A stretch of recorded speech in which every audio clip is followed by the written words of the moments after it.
ಇಲ್ಲಿ ಒಬ್ಬೊಬ್ಬರ ಮಾತು ಒಂದೊಂದು ಧಾಟಿಯಲ್ಲಿ ಸಾಕ್ತಾ ಇರುವಂತ ನಾವು ಗಮನಿಸ್ತಾ ಇದ್ವಿ. ಹಾಗೆಯೇ ಸಿದ್ದರಾಮಯ್ಯವರು RSS ವಿರುದ್ಧ ನಡೆಸ್ತಾ ಇರುವಂತಹ ಒಂದಿಷ್ಟು ವಾಗ್ದಾಳಿ, ಅದು ನಿರಂತರವಾದಂತಹ ಒಂದು ವಾಗ್ದಾಳಿ. ಬಿಜೆಪಿ ಮತ್ತು RSS ವಿರುದ್ಧ ಬಿಜೆಪಿ ಮತ್ತು RSSನವರು ತಾಲಿಬಾನ್ಗಳು, ಚಡ್ಡಿಗಳು ಅನ್ನುವಂತಹ ಒಂದು ಮಾತನ್ನ ಸಿದ್ದರಾಮಯ್ಯನವರು ಹೇಳ್ತಾ ಬಂದಿದ್ದಾರೆ.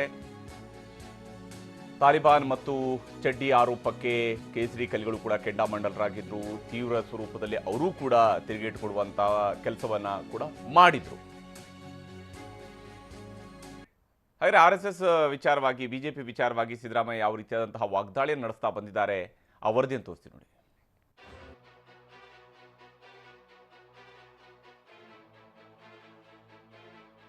ಹಿಟ್ಲರ್ನ ವಂಶದವರೇ RSS ಮತ್ತು ಬಿಜೆಪಿ.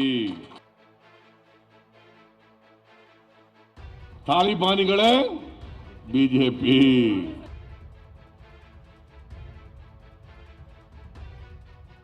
ಬಿಜೆಪಿ ಮುಖವಾಡ, RSSನ ಡ್ರೈವಿಂಗ್. ತಾಲಿಬಾನಿಗಳು ಮನುಷ್ಯತ್ವ, ಕರುಣೆ ಇಲ್ಲದವರು, ಹಿಟ್ಲರ್ ವಂಶಸ್ಥರು, ಚಡ್ಡಿಗಳು, ಬಿಜೆಪಿ ಮುಖವಾಡ, ಆಡಳಿತ RSSನವರದ್ದು. ಹೀಗೆ ರಾಷ್ಟ್ರೀಯ ಸ್ವಯಂ ಸೇವಕ ಸಂಘ ಅರ್ಥಾತ್ RSS ವಿರುದ್ಧ ಸಿದ್ದು ಸಿಡಿಸಿದ ಸಿಡಿಗುಂಡುಗಳು ಒಂದ ಎರಡ.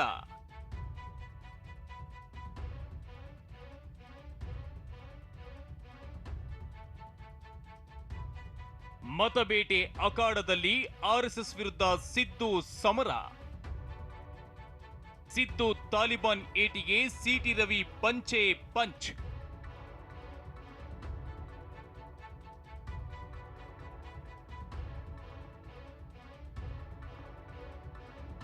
ಹೌದು, ಬೈ ಎಲೆಕ್ಷನ್ ಆದ ಬಳಿಕ RSS ವಿರುದ್ಧ ಮೊದಲ ಬಾಂಬ್ ಸಿಡಿಸಿದವರೇ ಮಾಜಿ ಸಿಎಂ ಸಿದ್ದರಾಮಯ್ಯ. ಅತ್ತ ಅಫ್ಘಾನಿಸ್ತಾನದಲ್ಲಿ ತಾಲಿಬಾನಿ ಉಗ್ರರು ಅಟ್ಟಹಾಸ ಮೆರೆಯುತ್ತಿರುವಾಗಲೇ ಇತ್ತ ಮಾಜಿ ಸಿಎಂ ಸಿದ್ದರಾಮಯ್ಯ RSS ಮತ್ತು ಬಿಜೆಪಿಗರನ್ನ ತಾಲಿಬಾನಿಗಳಿಗೆ ಹೋಲಿಸಿಬಿಟ್ಟಿದ್ರು. ಇದು ಬಿಜೆಪಿಗರನ್ನ ಕೆರಳಿಸಿಬಿಟ್ಟಿತ್ತು.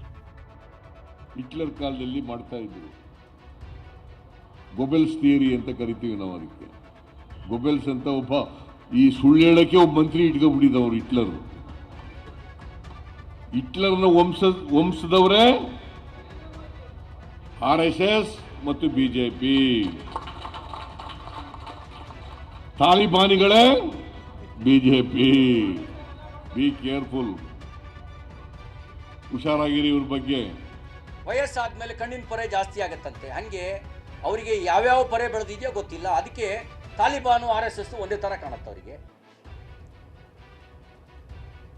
ಸ್ವಲ್ಪ ಪೊರೆ ತರಿಸಿ ನೋಡಿದ್ರೆ ತಾಲಿಬಾನ್ ಏನೋ ಗೊತ್ತಾಗುತ್ತೆ. ತಾಲಿಬಾನ್ನಲ್ಲಿ ಸಿದ್ದರಾಮಯ್ಯ ಬದುಕಕ್ಕೆ ಆಗ್ತಿತ್ತ? ಕ್ರೇನಲ್ಲಿ ನೇತಾಕಿದ್ರು.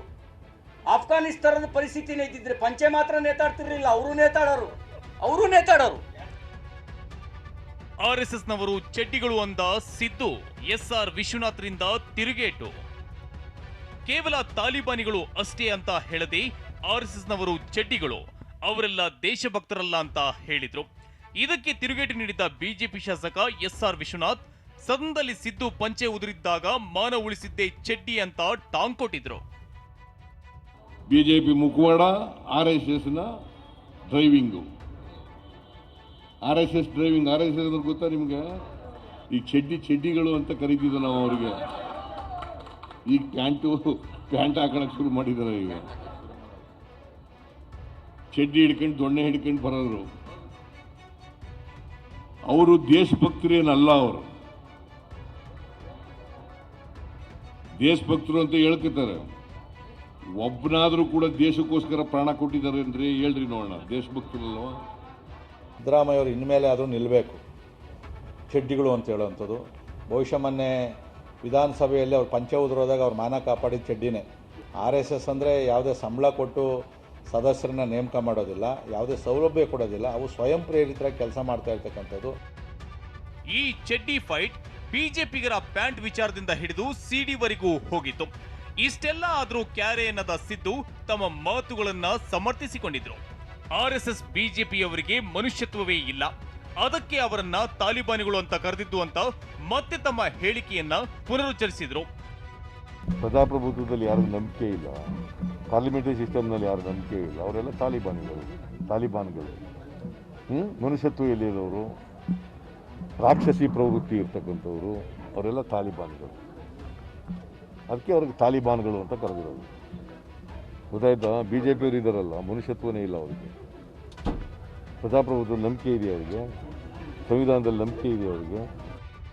ಸಿದ್ದರಾಮಯ್ಯ ಹೀಗೆ ಹೇಳ್ತಿದ್ದಂತೆ ಸಚಿವ ಸೋಮಶೇಖರ್, ಈಶ್ವರಪ್ಪ ಸೇರಿದಂತೆ ಅನೇಕ ನಾಯಕರು ಸಿದ್ದರಾಮಯ್ಯ ಆರ್ಎಸ್ಎಸ್ಗೆ ಸೇರಿಕೊಳ್ಳಲಿ ಅಂತ ಹೇಳಿದ್ರು. ಇನ್ನು ಕೇಂದ್ರ ಸಚಿವ ಪ್ರಹ್ಲಾದ್ ಜೋಶಿ, ಸಿದ್ದರಾಮಯ್ಯ ಒಂದು ಸಮುದಾಯದ ಮತ ಬ್ಯಾಂಕ್ ಆಗಿ ಈ ರೀತಿ ಹೇಳಿಕೆ ಕೊಡ್ತಿದ್ದಾರಂತ ವಾಗ್ದಾಳಿ ನಡೆಸಿದ್ರೆ, ಬಿಜೆಪಿ ರಾಜ್ಯಾಧ್ಯಕ್ಷ ನಳಿನ್ ಕುಮಾರ್ ಕಟೀಲು ಸಿದ್ದರಾಮಯ್ಯ ಒಬ್ಬ ಭಯೋತ್ಪಾದಕ ಅಂತ ಆರೋಪಿಸಿದ್ರು. ಸಿದ್ದರಾಮಯ್ಯ ಮತ್ತು ಕಾಂಗ್ರೆಸ್ ಪಾರ್ಟಿ ಯಾವಾಗಲೂ ಅವರು ತುಷ್ಟೀಕರಣದ ರಾಜಕಾರಣವನ್ನು ಮಾಡಿದ್ದಾರೆ. ಹಿಂದೆ ಮೋಹನ್ ಚಂದ್ ಶರ್ಮಾ ಸತ್ತಾಗ ಅದರ ಇನ್ಸ್ಪೆಕ್ಟರ್ ಬಾಟ್ಲಾ ಶೂಟೌಟ್ ಪ್ರಕರಣದಲ್ಲಿ ಮೋಹನ್ ಚಂದ್ ಶರ್ಮಾ ಸತ್ತದ್ದಕ್ಕೆ ಅವರು ಹತ್ತಿರಲಿಲ್ಲ, ಆದರೆ ಆ ಟೆರರಿಸ್ಟ್ ಸತ್ತದಕ್ಕೆ ಸೋನಿಯಾ ಗಾಂಧಿ ಹತ್ತಿದ್ರು.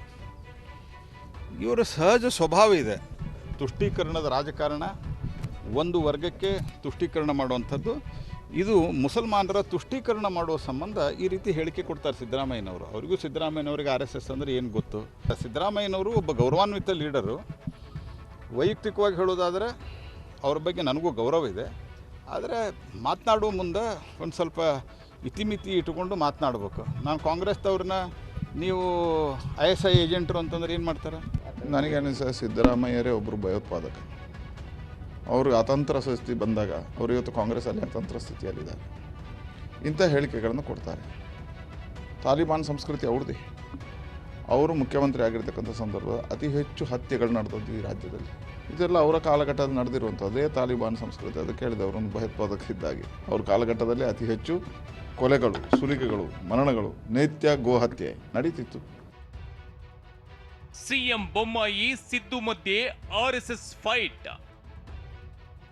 ಎಸ್, ಇನ್ನು ಬಿಜೆಪಿಯವರು RSSನವರು ರಾಜ್ಯವನ್ನೇ ಕೇಸರೀಕರಣ ಮಾಡ್ತಿದ್ದಾರೆ ಅಂತ ಮಾಜಿ ಸಿಎಂ ಸಿದ್ದರಾಮಯ್ಯ ಗುಡುಗಿದ್ರು. ಪೊಲೀಸ್ ಸಿಬ್ಬಂದಿ ಕೇಸರಿ ಬಟ್ಟೆ ಧರಿಸಿ ದಸರಾ ಆಚರಣೆ ಮಾಡಿದ್ದನ್ನ ಟ್ವೀಟ್ ಮೂಲಕ ಖಂಡಿಸಿದ್ರು. ಸಿಎಂ ಬೊಮ್ಮಾಯಿ ಜಂಗಲ್ ರಾಜ್ ಮಾಡ್ತಿದ್ದಾರೆ ಅಂತ ಕಿಡಿಕಾರಿದ್ರು. ಇದಕ್ಕೆ ತಿರುಗೇಟು ಕೊಟ್ಟಿದ್ದ ಸಿಎಂ ಬೊಮ್ಮಾಯಿ, RSS ಬಗ್ಗೆ ಸಿದ್ದುಗೆ ಗೊತ್ತಿಲ್ಲ, ಅದು ಒಂದು ರಾಷ್ಟ್ರ ಕಟ್ಟುವ ಸಂಸ್ಥೆ, ಆದ್ರೆ ಸಿದ್ದು ಒಂದು ಕುಟುಂಬದ ಹಿಡಿತದಲ್ಲಿದ್ದಾರೆ ಅಂತ ಟಾಂಗ್ ಕೊಟ್ಟಿದ್ರು. ಇದಕ್ಕೆ ಪ್ರತಿದಾಳಿ ನಡೆಸಿರೋ ಸಿದ್ದರಾಮಯ್ಯ, ಬೊಮ್ಮಾಯಿ RSSನಿಂದ ಬಂದವರ ಅಂತ ಪ್ರಶ್ನಿಸಿದ್ರು. ಅಷ್ಟೇ ಅಲ್ಲ, ನಾನು ಯಾವ ಕುಟುಂಬದ ಹಿಡಿತದಲ್ಲೂ ಇಲ್ಲ ಅಂತ ಹೇಳಿದ್ದಾರೆ. ಇವತ್ತು RSS ಒಂದು ರಾಷ್ಟ್ರ ಕಟ್ಟುವಂಥ ಒಂದು ಸಂಸ್ಥೆ, ಅದು ಯಾವುದೇ ರಾಜಕಾರಣದಲ್ಲಿ ಕೈ ಹಾಕಲ್ಲ.